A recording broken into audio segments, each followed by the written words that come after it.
No choice. If you go to package, I need you up on Actually, I need you here. I will kill Nkata for accepting me so well.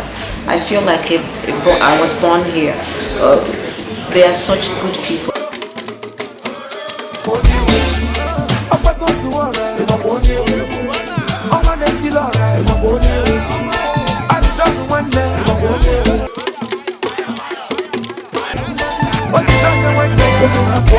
Otunu si we kwura anyị n'azụ anyị aga n'ọhụ ụta abana anyị ga-esi na-aga